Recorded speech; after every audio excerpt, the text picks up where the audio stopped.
Good evening, everyone. Sorry about the weird start just now. I'm going to be honest with you all. I probably shouldn't be doing a stream at the moment, but because the usual Friday night host for our little community is having some stuff going on that I'm not going to go into, that's on him if he wants to say anything in his community tab. I decided to go ahead and do kind of a This Week in the News type stream. The way this is going to work is myself or the guests are going to read off or paraphrase out a news article from this last week that we think is important or will have an impact on people's lives in some meaningful way. After going through the article, we're going to talk about it for a few minutes, give folks in the chat a chance to respond to it if they so choose, and then we're going to move on to the next article. I don't plan to have this going for more than an hour and a half, maybe 2 hours at most. Might be closer to 1 hour. Hopefully, this is going to be a temporary, short-term thing, but I don't know. We're going to play it by ear. But the guests have decided to jump in tonight. We have our favorite Living Dead kid going with the name Wackle tonight. How you doing, good sir? Since Nate's not here, I'll go ahead and say it. I'm just living the dream. One of us has to. I'm on pain meds, so for all I know, I am dreaming. Woo! All right, and our only other panel member as of this moment is JMO JMO. How are you doing this evening? I'm all right. Okay, and we've got a few people already in the chat, which is nice.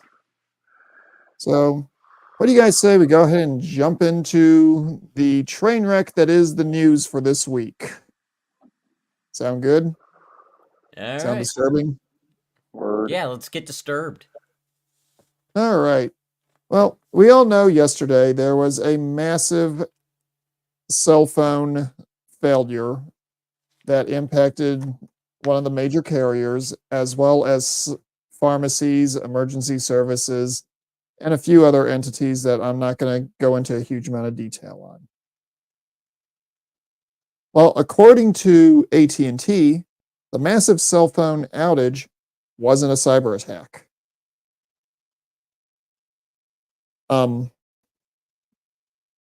AT&T issued a statement Thursday night to explain that the telecom's widespread network outage earlier in the day wasn't caused by a cyber attack. Oh, we lost JMO.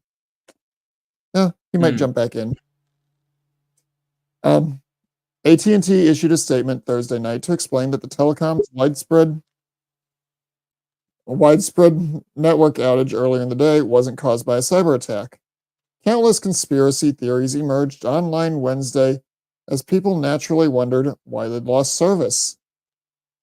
Based on our initial review, we believe that today's outage was caused by the application and execution of an incorrect process used as we were expanding our network. An AT&T rep said on a statement published to their website, "We are continuing our assessment of today's outage to ensure we can keep delivering the service that our customers deserve." The statement concluded without going into more detail. Now, I am going to point out that the reports I've been seeing, it wasn't just commercial users of the AT&T service. It was also pharmacies, police dispatches, fire dispatch, emergency services in general. So I kind of have to question that because there are a lot of backups on those systems. Not going to say it was a cyber attack. Not going to say it was a solar flare. I'm just pointing out there's questions that need to be asked and answered. Social media was swamped with wild ideas on Thursday about what may have been behind the outage. including an attack by a geopolitical adversary like China or Russia. Uh, and a certain conspiracy theorist who, if I mention, will probably get me zapped, insisted that there was an 80% chance China and a smaller chance it was the globalists themselves who might be carrying out a false flag attack. We're not going to bother mentioning a certain movie on Netflix that may or may not deal with the same thing. And the outage was initially thought to include many more carriers than AT&T, but reports to Down Detector for other phone providers were likely a result of users simply being connected to the AT&T's network despite paying another carrier for service. AT&T's network appeared to be fully restored by mid-afternoon Eastern Time. Now, I know for a fact that a lot of carriers will buy bandwidth on other carriers' networks. It's how you've got nationwide coverage on multiple different platforms without having to have a phone with a massive multi-spectrum antenna.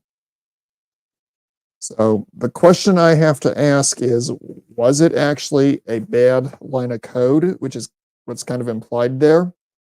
Or was it somebody malicious? Or was it just a legitimate accident? I'm Jackal, you do online gaming, correct?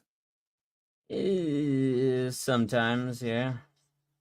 How often has a game come out and then had a weird droppage when they do an update, and that update has turned out to be something along the lines of, "Oops, we unintentionally loaded the beta version instead of the 2 point whatever version."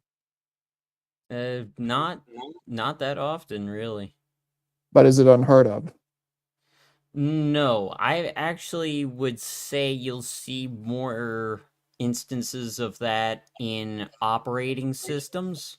So, say Windows or Mac, you Okay. have major updates with that, and while they're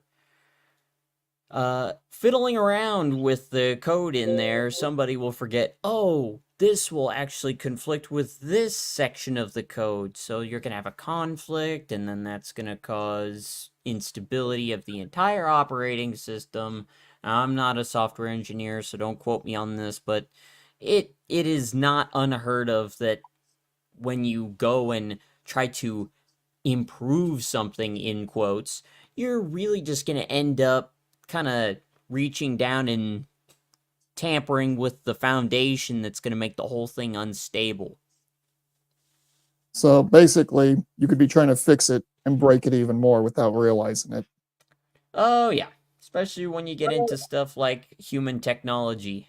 Um, we're flawed creatures, so anything we make or do is going to be flawed to varying degrees. So, yeah, it's going to I happen. I completely agree with that assessment. JMO, do you have any thoughts on this that you'd like to share with the group?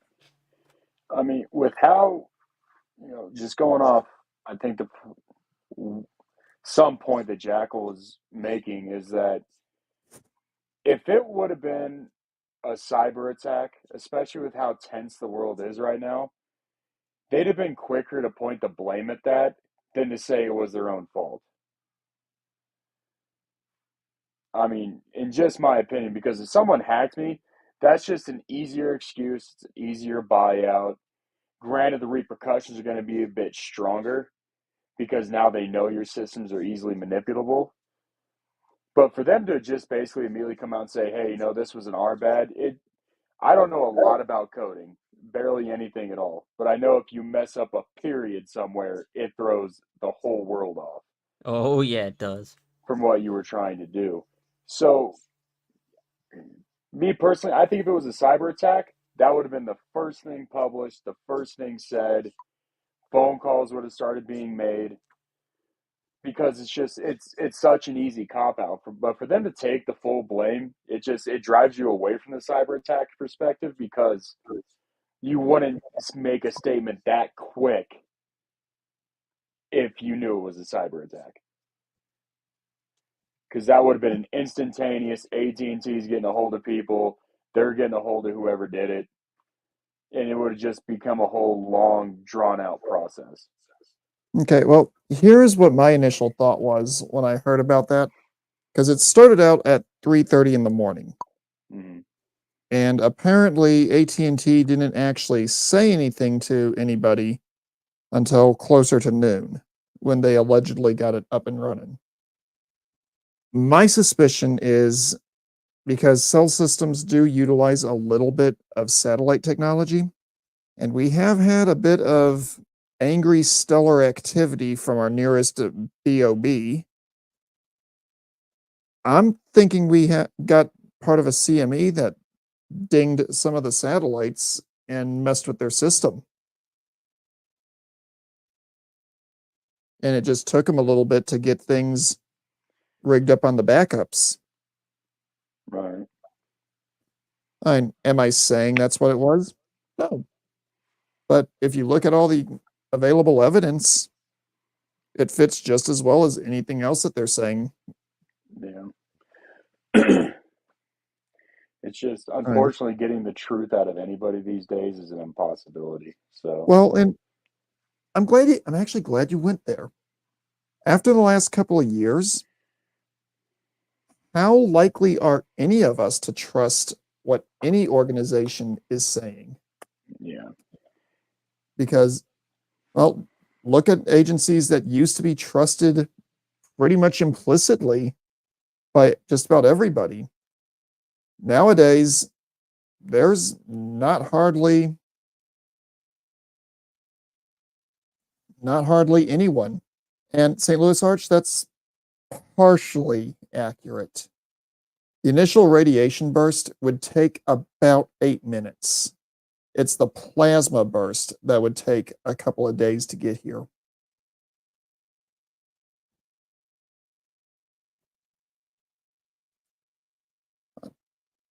So I think we've beat this particular horse thoroughly enough, don't you guys?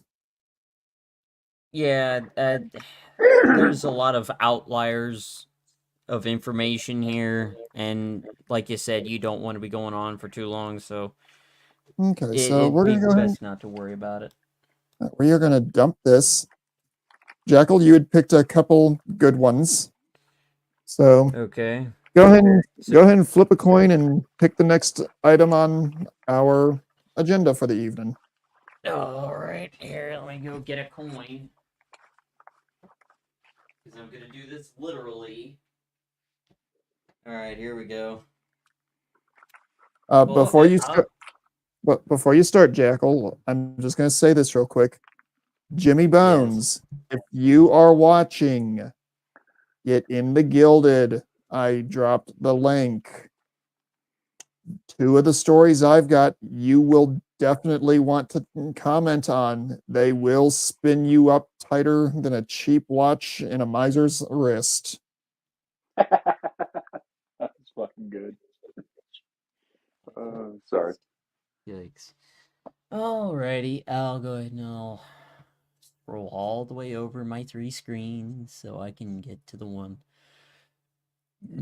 Ugh. Okay. Let's see here. I think I'll just go with this one. Yep. Okay, so this is from the New York Post, as to state the source, just because why not? Well, that's the right thing to do anyway. Yeah, so we don't get yelled at by whoever wrote it. Anyways, so the title of this: Abandoning Ukraine Now Will Shred America's Global Credibility and Highlight Short-Lived U.S. Promises. Okay, let's jump straight in then.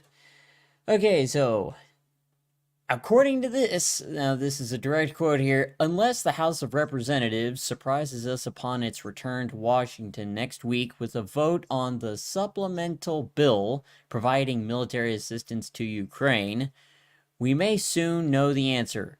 Less than 2 years. To the question that was asked, how long is as long as it takes? So, for those really not in the know. I think this actually came out today. Yes, it was. So Biden recently, I think he just got hit with what was it? I think another bill that was proposed. They brought up, what was it, another 60 million, or what was it? No, it couldn't have been million. It was probably in the billions again. But I can't remember the exact amount, but it was another in the billions worth of support going to Ukraine. Just straight up money. Not even 60 something million or $1 billion worth of equipment. Just straight up money. We're sending financial aid to Ukraine.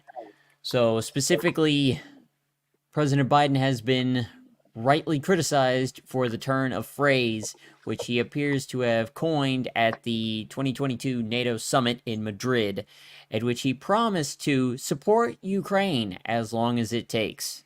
So, quoting back to their original question. So, I don't have the numbers in front of me, but I'm sure somebody in here could grab it real quick. Just how much have we sent them already? Just in financial support, not even in the Let me see if I worth can of dig that up equipment. without slowing my system down any more than I already have. It's got to be over 100 billion. It's got to be. There's no way it's not.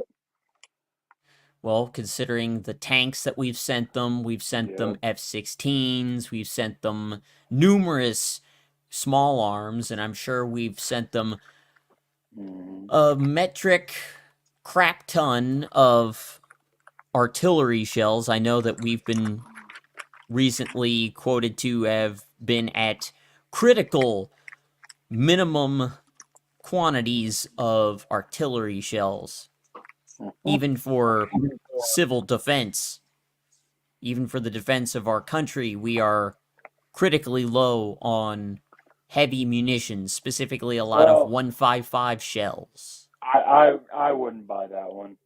That's stretching it. Eh, That's I stretching don't it a know. lot. I wouldn't know. So Just from being artillery, like I can, we have factories upon factories and buildings upon buildings packed with those.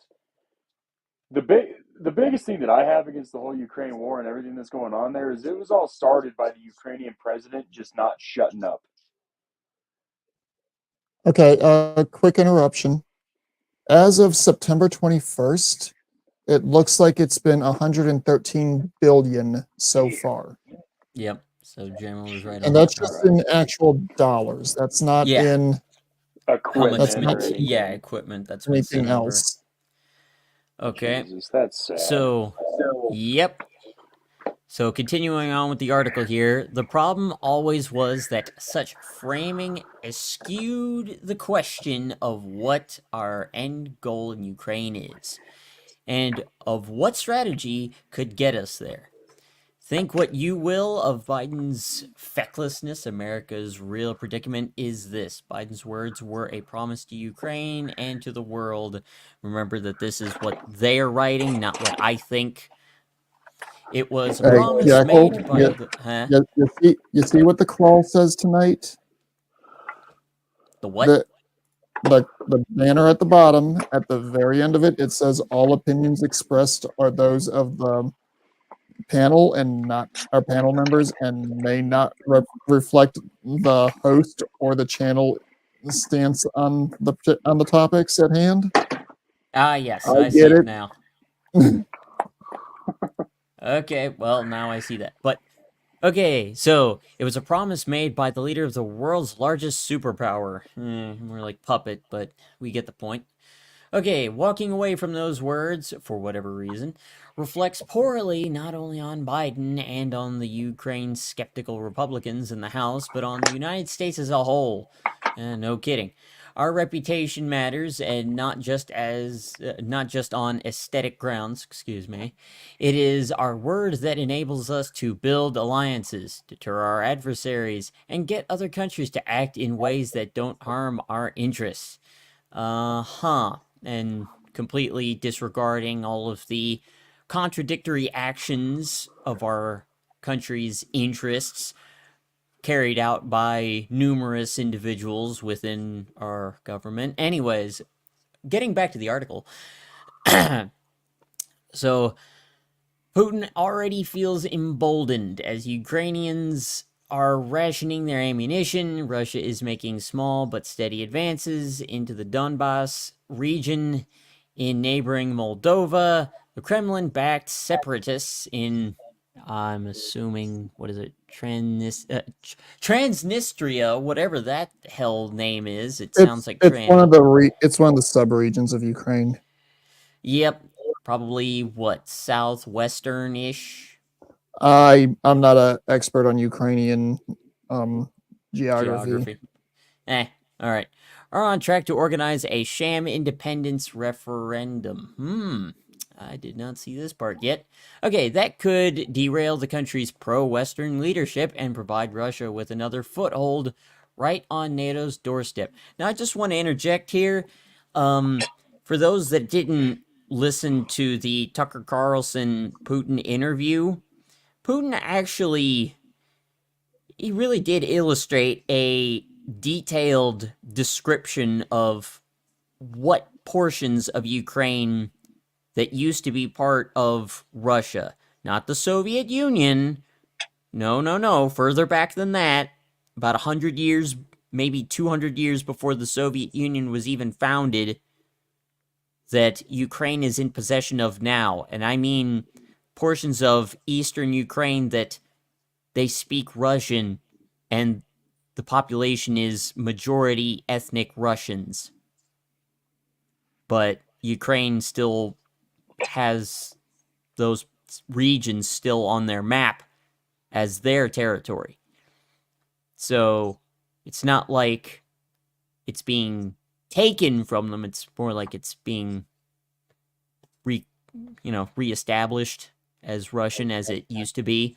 Again, this is to remain neutral in the political spectrum, but I'm just saying, if you were to look through the data that Putin had illustrated in that interview, you connect the dots and he's right.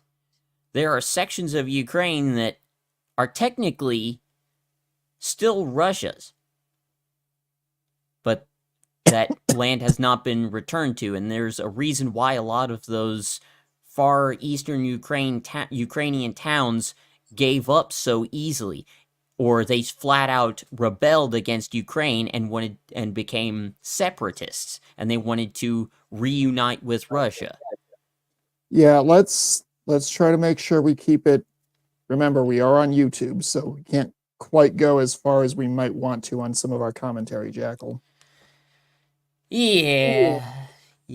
So I'll just finish up this. I think there's not much left. Okay. Oh, excuse me. Okay.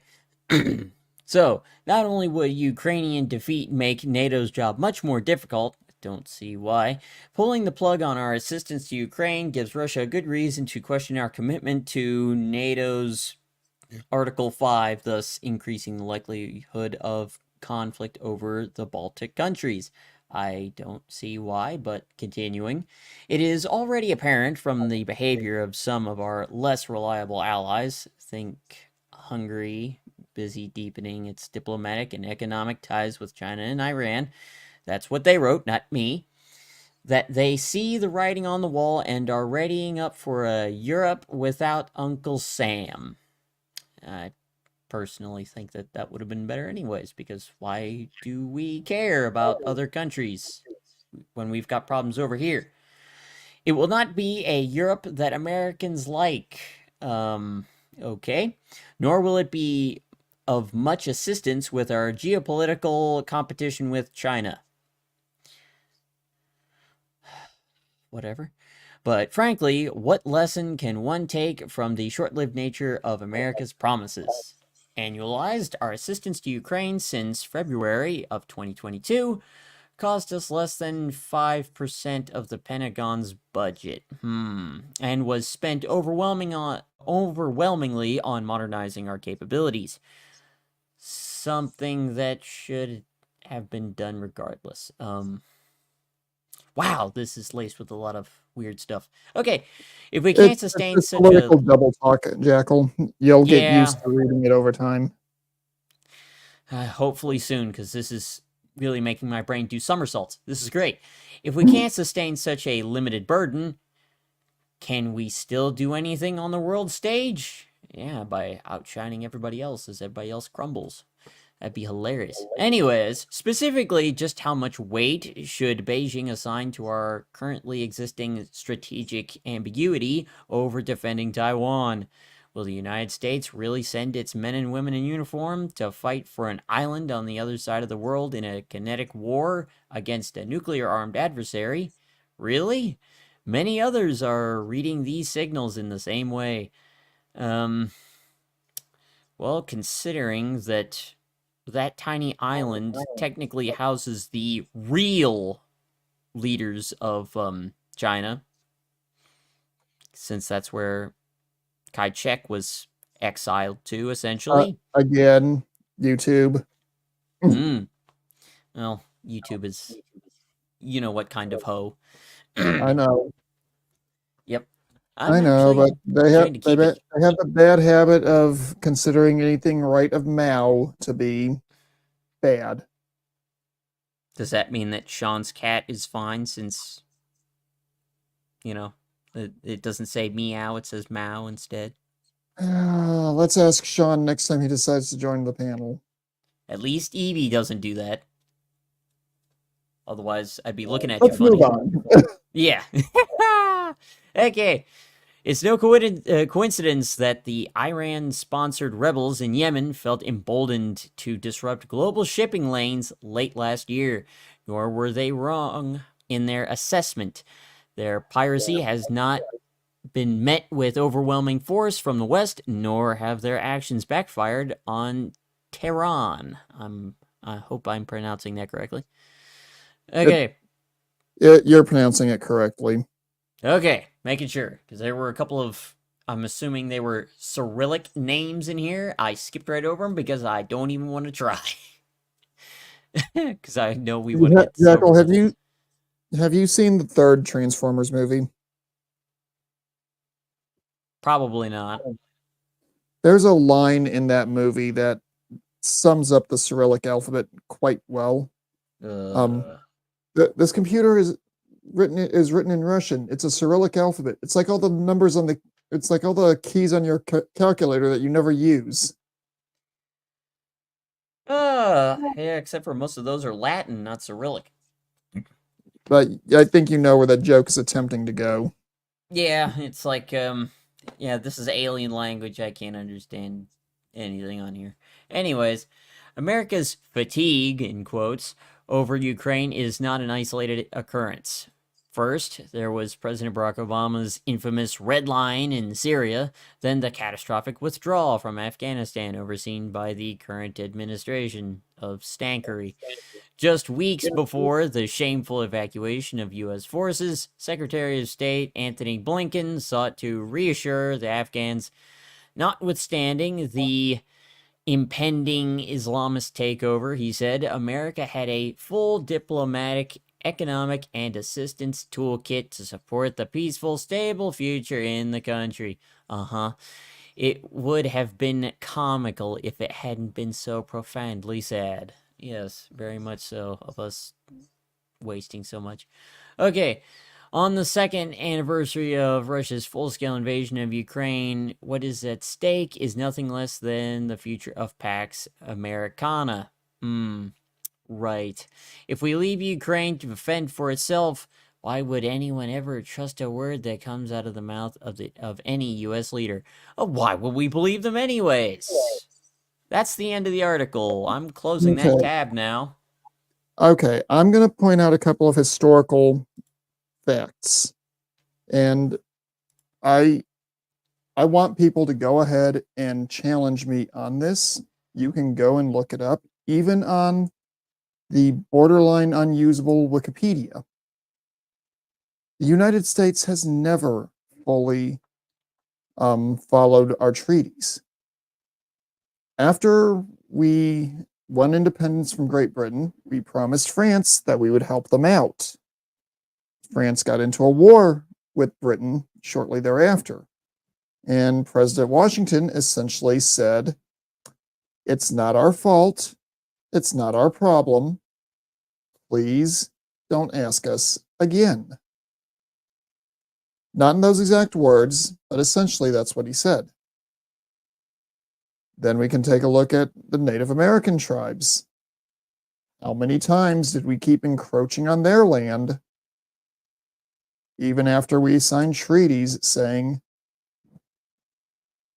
that we're not going to move any further?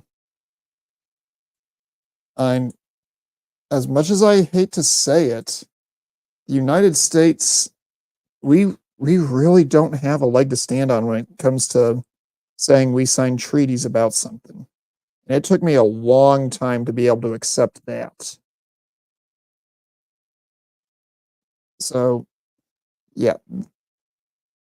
Any country that we no longer see a strategic value in seems to be something that we've been more than willing to throw under the bus when it comes to treaty obligations. And I do hate to say that. I really do. JMO, do you have anything you'd like to add to this? I mean, there's just too many different ways to go on the subject of Ukraine. Like, they're not a part of NATO. Why we're there makes zero sense to me. Agreed. But at the same Oh, time, continue. You just reminded me of something else that fits in with my earlier point. oh, okay. But no, I'll make this one quick. But at the same time, when our former president told the president of Ukraine to shut his mouth, stop pushing limits, stop screwing with them, his immediate response was, okay, so I'll just kill their oil supply. You know, the people of Ukraine need to pay more attention to their leadership because he's the damn reason this is going on. He wanted to push limits, and it's like a phrase I'll take from you, Mando. It's play stupid games, win stupid prizes. Mm-hmm. And Trump told him to shut up. It's Okay. The thing I was going to point out that I forgot about with my earlier comment, mm-hmm, there was actually a treaty that NATO countries signed with Russia mm-hmm. pertaining to NATO expansion that has essentially been thrown into the shredder, where for somewhere or we weren't supposed to actually expand additional NATO countries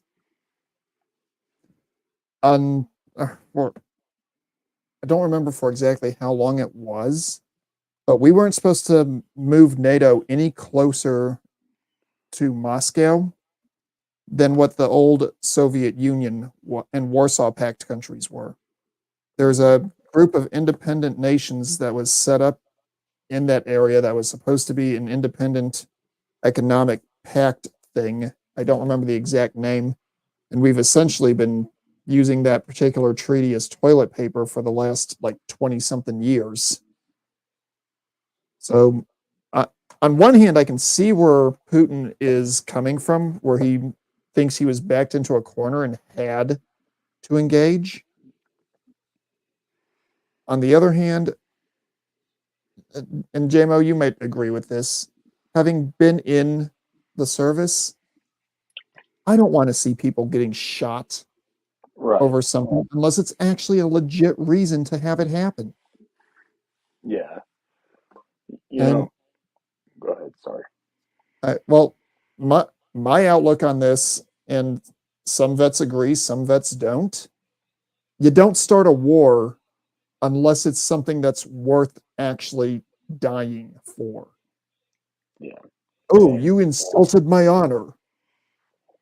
So what? Take it out back, beat each other over the head, and come back in and get back to your diplomatic nonsense. Yeah, Don't send 100,000 men across the border. yeah. Like Ukraine was covering so much ground with our support. Now that that support's slowing down because it has to, there's only so much you can give someone before they have to start fending for themselves. It's I think if the country Ukraine really took a solid look at their president, they'd understand where the problem started. I completely concur with that assessment.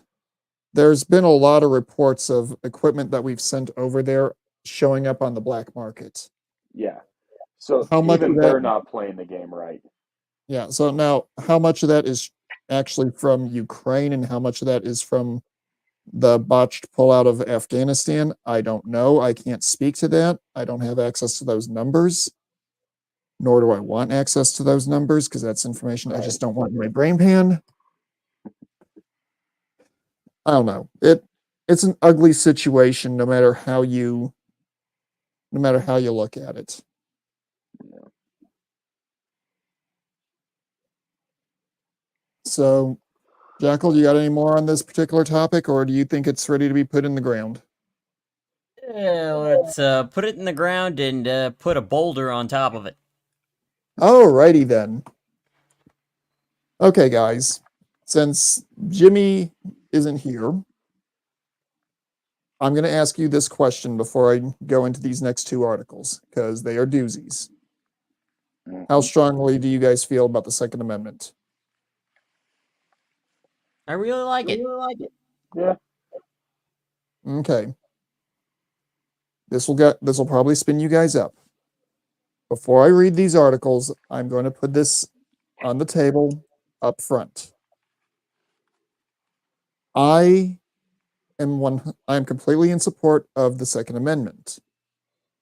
I have chosen not to own a firearm because I have fought against mental illness myself. And I don't want to have an easy way to lose the fight of depression by having a firearm in my home. That does not mean, however, that an otherwise law abiding citizen will ever be fought against by me to own a firearm if they so choose. Whether it's a piece that they want to hang up on their wall as a display, whether it's a piece that they want to take out for deer hunting, or whether it's something that they want to utilize for self defense.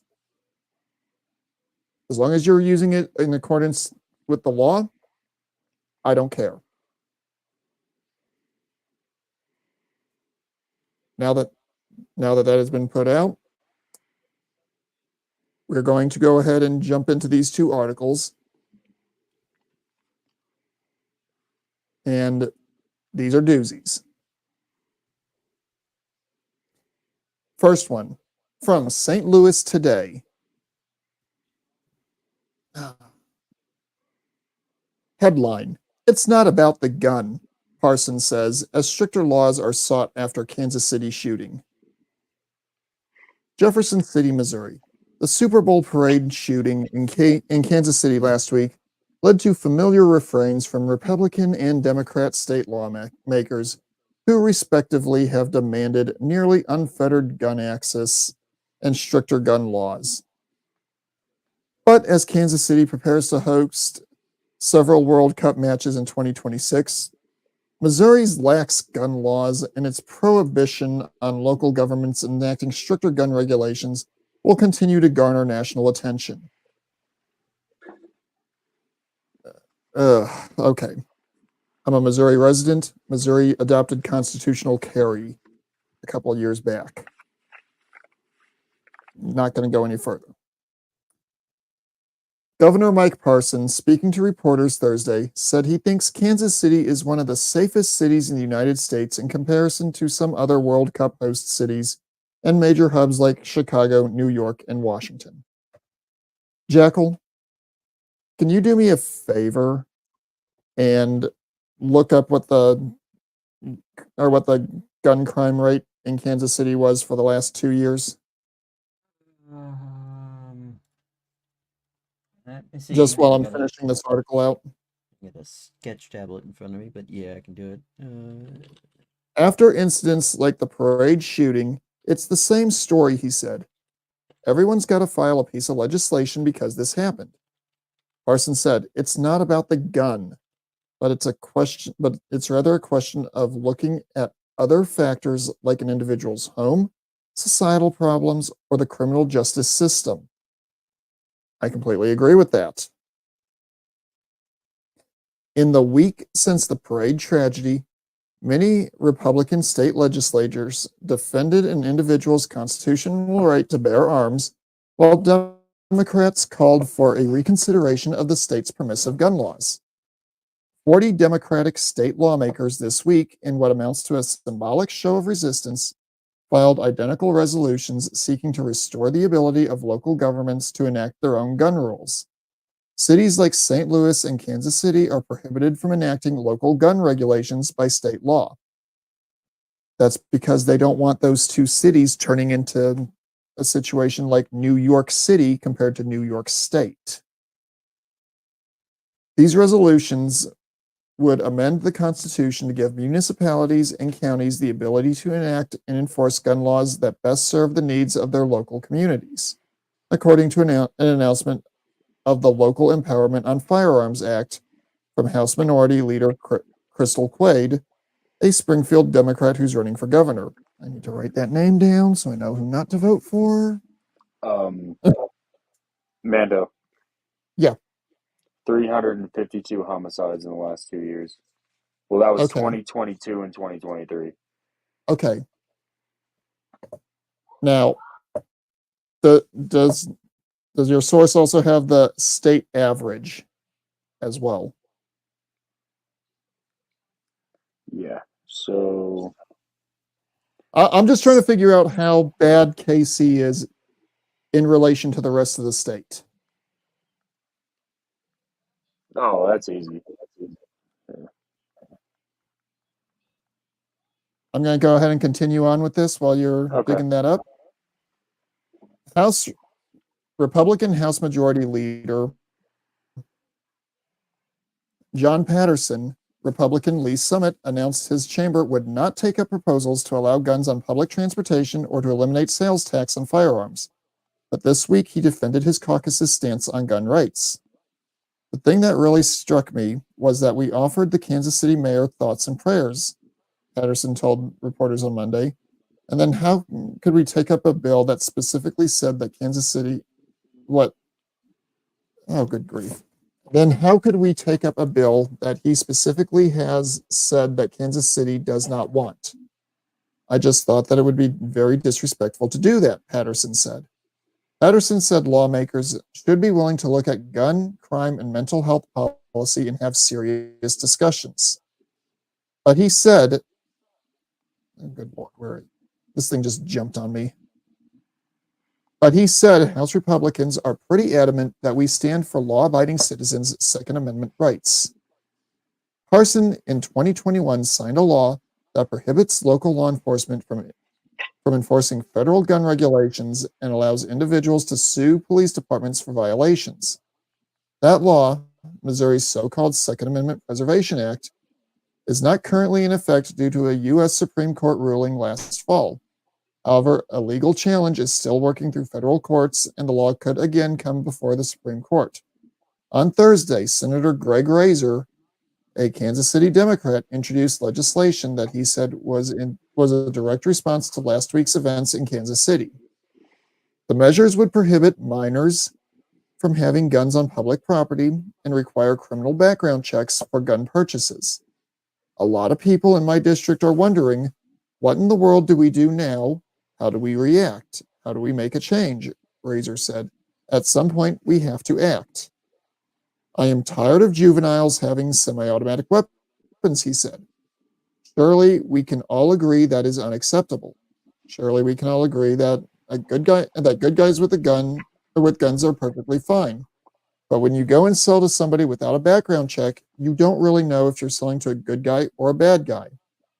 Razor added, I would also point out that there were hundreds of good guys with guns last Wednesday, and what happened still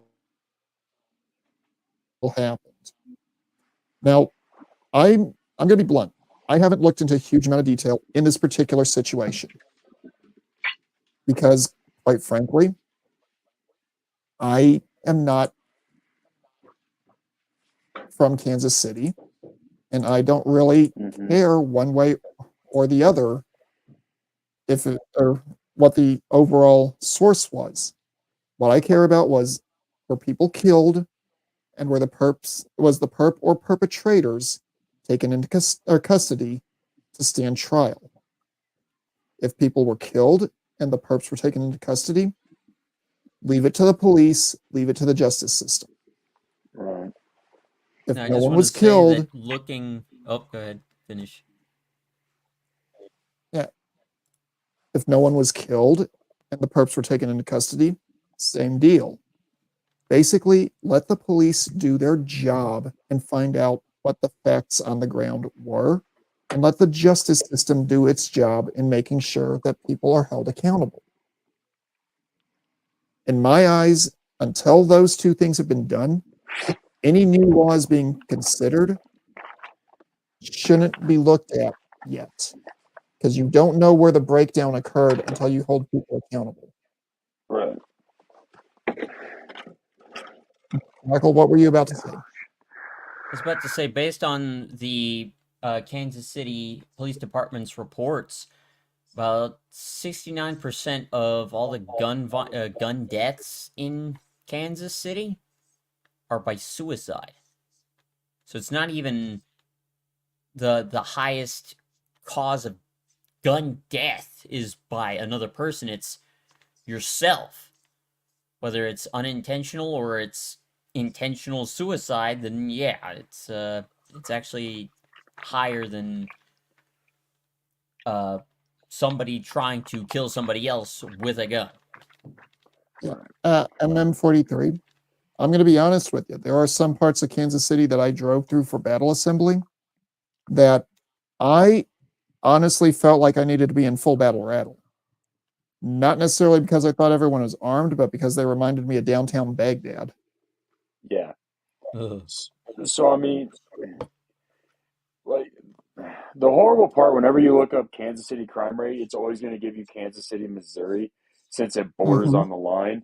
Like Yep. growing up, when I grew up in Kansas City, Independence, Kansas was the worst city you could live in the state of Kansas, and it actually still is today. So Yes, the it crime is. rate from Kansas City, Missouri to Kansas City, Kansas doesn't really reflect much more on the state. Like pretty much the main hubs for like the worst place is gonna be like your Independence, Wichita, Topeka gets really, really bad in the summer. So I mean, to put bylaws out there just for the sake of two guys running amok at a parade, like fine, get those two guys, give them a life sentence, or kill them. Don't care, but don't punish everybody else who just wants to protect their homeland and their family by passing Exactly. new crap that's not going to make any sense to anybody except the legislature that pressed it. Well, and here's my thing when it comes to gun laws in general. Well, laws in general. If you pass a law after a tragic event occurs, you're not actually doing anything more than responding to what happened. Yeah. I, I hypothetically, we're in a governing council in some typical country right now, and somebody goes out with a knife and just lops off someone's ear. We could all decide, not knowing the facts on the ground, to make it illegal to have a knife that is more than an inch long in a city environment. Right. Well, after the trial, it turns out the guy with the knife was schizophrenic and thought the other guy's ear was telling him that it wanted to go for a walk. Yeah. So, So is a law necessary or is mental health screening necessary? the second one, it, you could be I, as but the thing is, that's the sorry. kind of question that we need to be asking as a society when it comes to firearms. Right. And JMO, when did you graduate high school? 2008. Okay, so you might remember the tail end of this. I graduated in 2000. Well, they didn't allow firearms in the trucks after or during deer season when I Yeah. was in high school. They did when I was in elementary school. They also had a firearms safety class when I was in junior high. I haven't heard of something like that in at least 15 years. And Jackal, did they offer anything like that when you were in school? Oh, hell no. Yeah, nothing. And JMO, they did not offer that where you were? No. Okay. Maybe it was just because of how rural the school I was at was. Right. I mean, But that used to be commonplace here in the United States. mhm.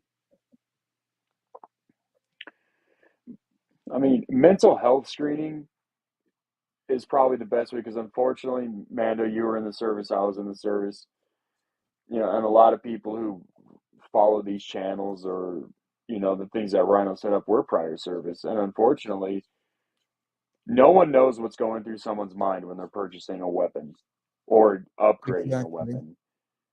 They don't know what they're getting better sights or a better scope or any of that for. So it would take longer, yes, to mentally screen everybody. And, like yesterday, right? I went in there and purchased a newer AR, right? And it's bare Mm-hmm. bones and it has nothing on it. To me, that's almost a better setup because now if I had gone in there like, yeah, can I get an AR? By the way, you got a 900-meter scope? Because that'd be great. Like there are things that can tell you when someone's just up to no good. When people start Mm-hmm. purchasing things more for range than more for protection, that's generally a concern. Well, it depends on where you're at, though. Yeah, And where I live in a semi-rural part of the state, if you're buying a weapon for range, that's probably so you can go deer and turkey hunting. right. When you live in a If you're city, buying, yeah, if you're buying a high-powered scope and a rifle, and you're living in a place like, I'm not even going to pick on KC. If you're in St. Louis and you're purchasing something like that, that might be a reason for the gun shop owner to actually look at it and go, this is not something good. yeah. Yeah. And St. Louis has always been a hotbed for crap forever.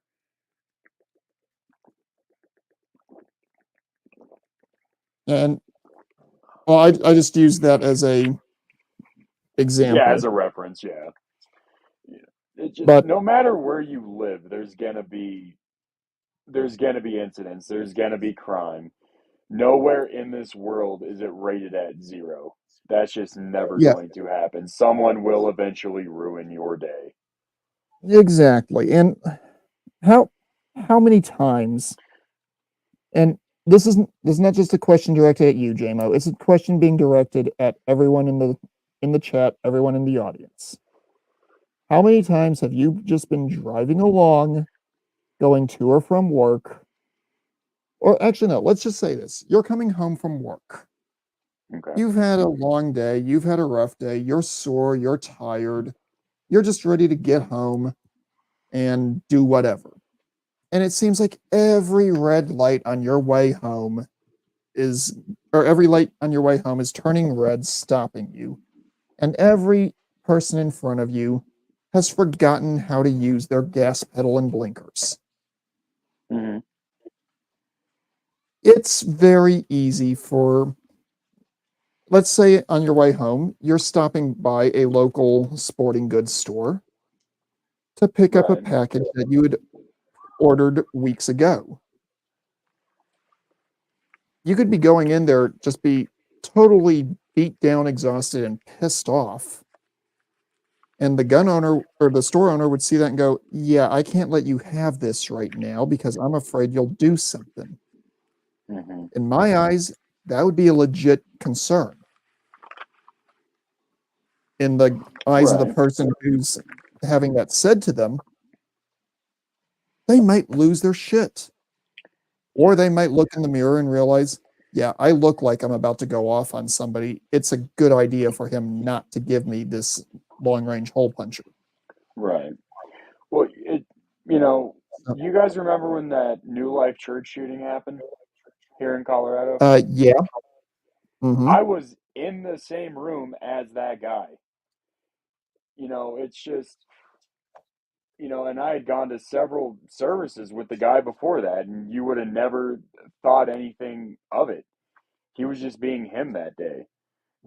I mean, it's a scary thought because you never know who and you never know when. So, I mean, Exactly. And you're not going to get me to disagree with you on that. yeah, People can and do just snap. yeah, But the thing is, you can't, with the way this country is built, and I'm talking about the foundations on the Constitution and the laws that are not super draconian, hmm, you cannot just assume that someone's going to snap and decide to start removing people from the census. right, You have to assume, by the way things are currently formatted, that this is a normal, rational human being who could be a collector, could be a sportsman, could just be worried about protecting himself and his family. And I'll be honest, I'm considering buying a house at some point here in the not too distant future. And hmm, despite my concerns about having a firearm in the home, when I do so, I am going to pick up a handgun and I am going to pick up a shotgun for home defense purposes. nice. Shot I'm Shotguns are great. Just it's always close range. It's it's made to be a protective weapon. It's not made to be an offensive weapon. well, soldiers in World War One would probably argue with you on that point, but Right, and I mean, I have an 8 gauge in my closet, which is sad that because you can't even buy rounds for it anymore. It's the nostalgia point of it all. yeah. It's But go like I ahead. said, I'm not as much of a hardcore absolutist on the Second Amendment as Jimmy Bones and Rhino are, Hmm. because I do believe there need to be some reasonable limitations on who can own a firearm. But I'm not going to say that you cannot purchase without there being a legitimate reason for you not to purchase. Right. You- I But mean, it's so tough to say this day and age. Like, one time I was in a gun store in Denver because I was going to purchase an AR there, and there was a guy inside who was trying to get a weapon because that was before they passed the 72-hour thing, right, which passed mhm, last November. And I mean, and this dude was fidgety. He was sweating his ass off, and I mean, he like probably should not have visibly had a firearm. pouring sweat. Yeah. So he actually walked away to go look at something for this. What was he buying? He was buying like yeah, like a shorter AR, like almost like an M4 type AR style. I went straight up to Okay. that guy. I was like, dude, do not sell him that. Like that dude has got every sign of I've already gone off the rails and now I just want to finish it. Hmm. And And for he goes, for all you know, he could have been ready to go and yeah, in the store. do something to an entire family, or he could have Yeah, been ready to go out or go drive out to some wood line somewhere and end decide it all. to give his head a air pressure adjustment. Yeah. And, at the point when I had said it to the guy, he had already put four magazines on the counter. He wanted 1,000 rounds. And I was like, and I told him, I was like, dude, with how he's acting, you don't know where those 1,000 rounds are going to go. What if you catch 15 of them? Yeah. And then Okay. finally the guy kind of got my point. He was like, you know what, you're right. Unfortunately, something did happen to the guy later. He went and robbed a bank and ended up doing something anyway. But, I'd rather 2 rounds and someone survives be fine than 1,000 rounds and who knows. Okay, well, bringing that up, that's a good time to segue into the next article that I have on here. Word. And I've got 2 articles left. So this comes from the Associated Press. Flint man becomes the first person charged under Michigan's new gun storage law. Flint, Michigan. And this is one I should probably send to Pop and Blake because I'm sure Pop would love to rip this apart. A Michigan man was charged Tuesday under the state's new law requiring the safe storage of guns after his 2-year-old daughter removed herself from the census with his revolver the day after the law took effect. The 44-year-old Flint man became the first person to be charged with violating the law that took effect on February 13th. The girl is hospitalized in critical condition. Okay, so I was wrong about what happened there.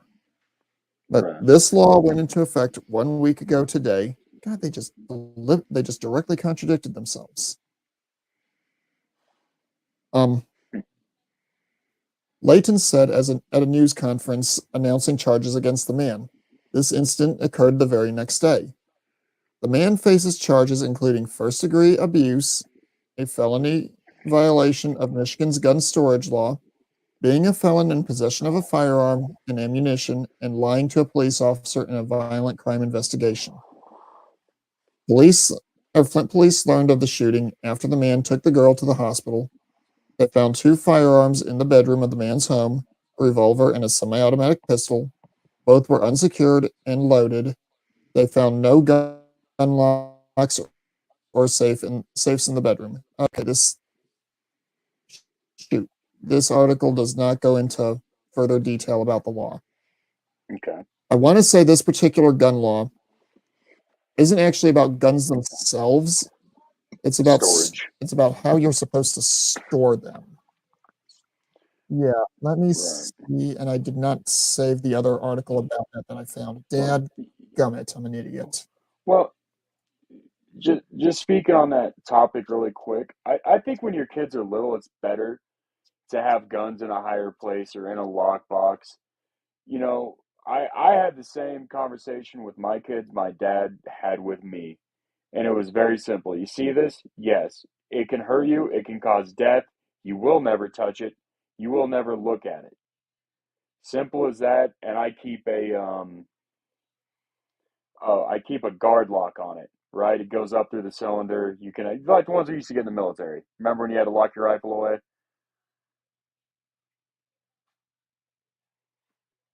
I just lost the channel, didn't I? Sorry, I muted myself. Oh no, No, you're good. no, JMO, I know what you're getting at. And the thing is,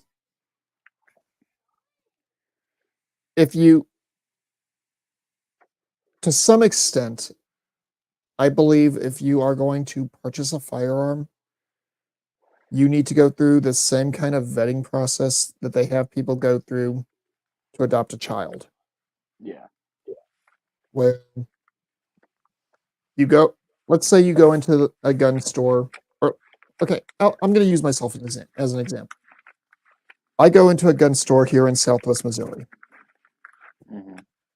I do the paperwork, and during the 72-hour cool down period that they have in this state, a sheriff's deputy comes to my home and does an inspection.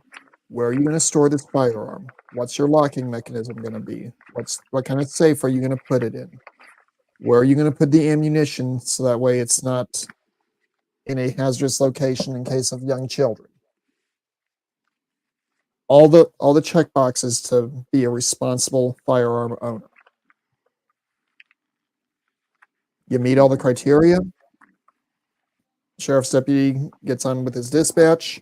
They get on with the gun store. 72 hours come and go. You get your firearm. You bring it home. Happy, happy, joy, joy. I have a question. Fire away.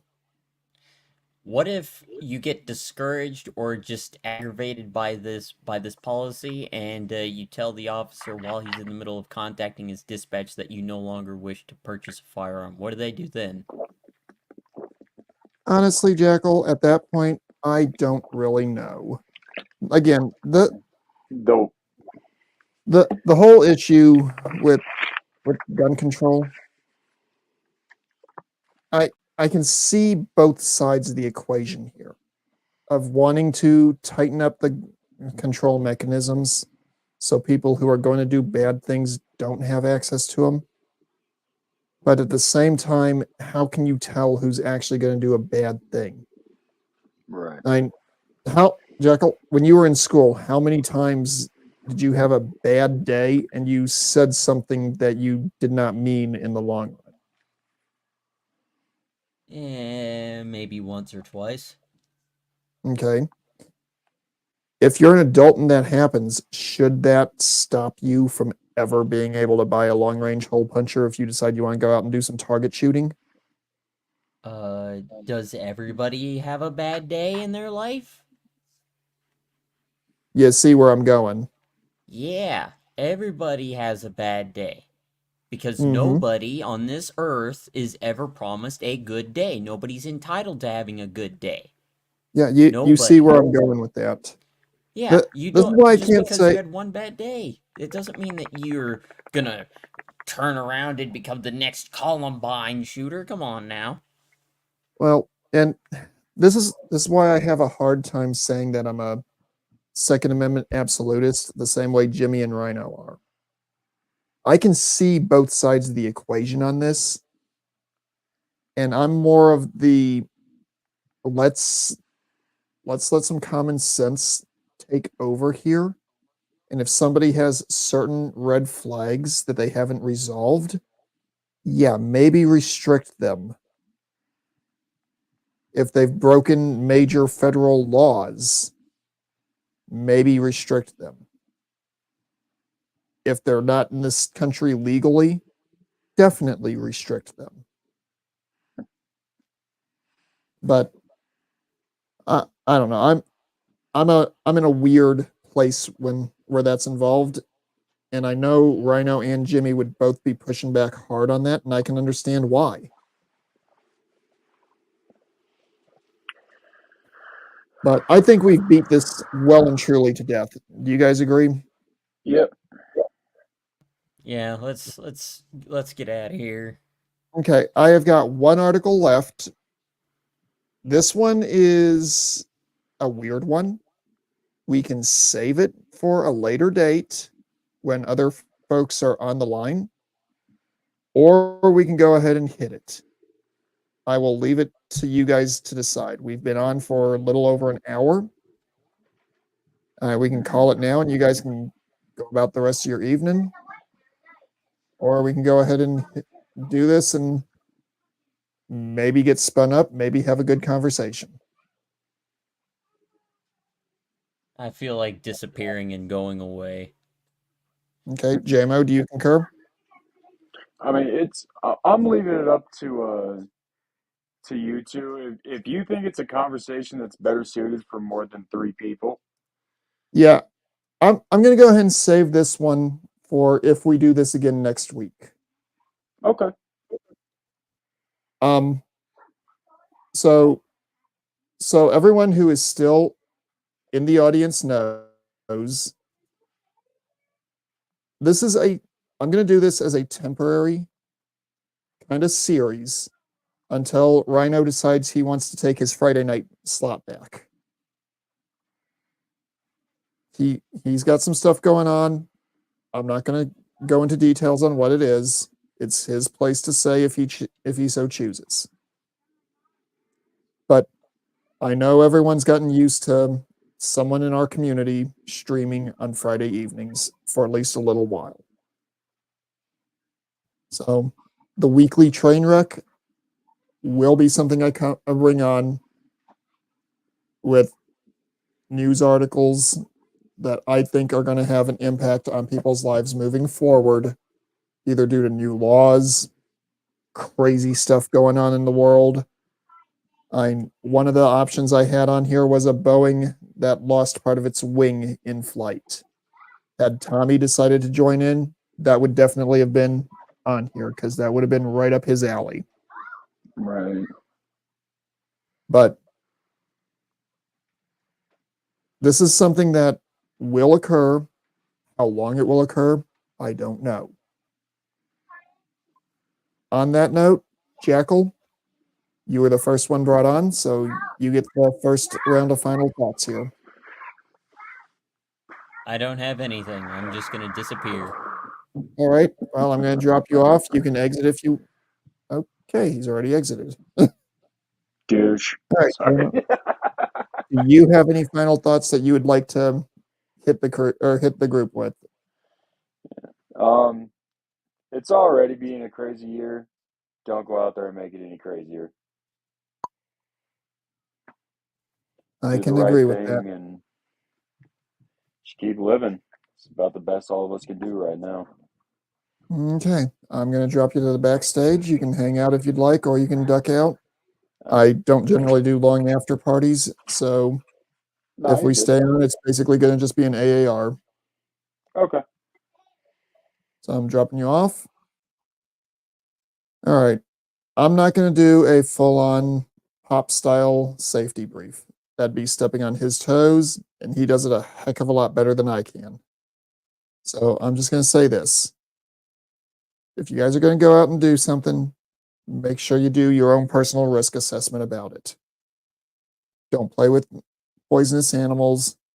Don't play with poisonous people. And if you're going to do something with a long-range hole puncher, make sure you know where those shots are going, and that they're not going into something that has the capability of putting you in jail. E.g., don't do dumb shit. I hope you all be safe. Have a good one. And I'll either see you guys next week for this, or I'll see you next time we're on a stream. Be safe. Retorche me.